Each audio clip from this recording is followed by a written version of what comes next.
Hi, I'm Elly. Today I'm going to read you a story called The Nose Knows. Are you ready to listen? Okay, I'm going to read you the story.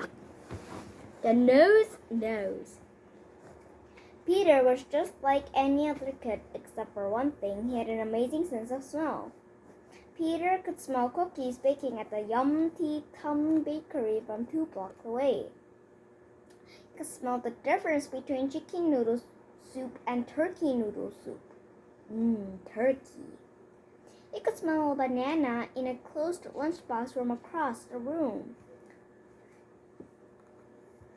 One rainy week in April, everybody in Peter's family had a cold except Peter. I feel awful, said his sister Tanya, sipping some orange juice. Eek! And Peter cried, "Don't drink the juice. It's bad. Can't you taste it?"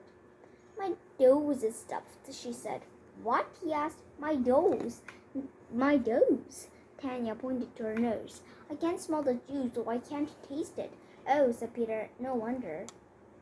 At dinner time, everybody was sneezing and coughing and blowing their noses. Everybody except Peter. "How come we all have colds and you don't?" asked Ben. "I'm lucky," said Peter. "Besides, somebody has to be able to smell around here." "Will you be the family nose until we get better?" asked Mom. "Sure," said Peter. "Smudge will help me out. He's got a great nose." After dinner, Peter started his homework, but he couldn't keep his mind on. Something smelled bad, really bad. He followed his nose to Ben's room. Then he followed his nose to Ben's closet. The smell got stronger. He opened the closet. Something was on the floor, wrapped in a napkin. "Broccoli," he gasped. It was gray and slimy and really, really stinky. Only one person would hide broccoli in his closet, thought Peter, my little broccoli-hating brother. "Uh-oh," said Ben. "You found it." "Ben," Peter said, "you can't hide broccoli because you don't want to eat it." "Why not?" asked Ben. "Because it rots," Peter said, "and then it smells awful." "I don't smell anything," said Ben. "You have a cold," said Peter. The next morning, Peter's nose woke up before the rest of him.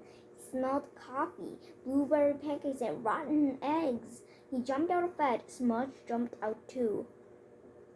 "Mom, Dad," called Peter. "What are you cooking? It smells like rotten eggs." "Gas," said the parents. He rushed into the kitchen and opened the window. "Don't come in," Dad yelled to Peter. "Gas is dangerous." He turned off the stove. "The pilot light in the stove must have blown out," Mom said, after everybody had calmed down. "We didn't notice because we couldn't smell the gas." "Good thing we have the family nose," said Dad. After breakfast, Peter went looking for Smudge. "Hey boy, want to play ball?" Smudge didn't move or wag his tail. He was busy sniffing the air. "What is it, boy?" asked Peter. He followed Smudge into the living room. Phew, he smelled a horrible swampy odor coming out of the flower vase. The water in the vase was greeny and slimy. The flower stems had rotten and nobody had noticed. The family nose threw the yucky mess out and washed the vase. Just as Peter finished, Ben and Tanya ran into the kitchen. "Ben took my Space Monkey t-shirt," Tanya shouted. "It's my Space Monkey t-shirt," Ben yelled. "Maybe I can settle this," Peter said. He snapped. "This shirt belongs to whoever kept bubble gum in the pocket." Tanya jeered. Ben moaned. "You know, Ben," Peter said, "I think I saw a Space Monkey t-shirt on the floor of your closet." "Really?" said Ben. He was gone in a flash. "Family Nose," called Peter's mom from the living room. He found his parents on the couch, exhausted. "You guys look really tired," Peter said. "We are," said his mom.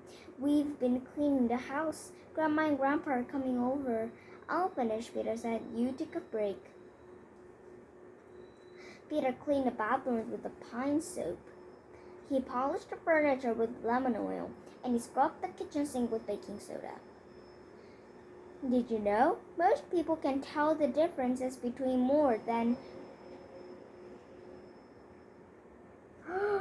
10,000 smells, but some people have no sense of smell at all. Then Peter shampooed Smudge with no stink shampoo. When he finished, Peter took a deep breath. Everything's clean now, he said. Even you, Smudge. Just then the doorbell rang. It was Grandma and Grandpa. They gave Peter a big hug. What's in the pot? Peter asked. My special chicken soup, said Grandma. The best cold medicine in the world, said Grandpa. The wonderful smell of Grandma's soup filled the kitchen. What makes your soup so good, Grandma? Asked Peter. Lots of parsley, onions, garlic, celery, and carrots.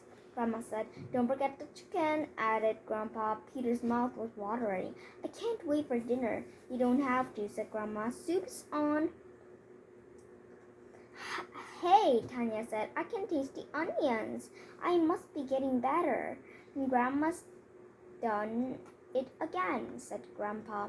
This soup has no taste, said Ben. It's very tasty, Peter said. You can't taste it because you have a cold.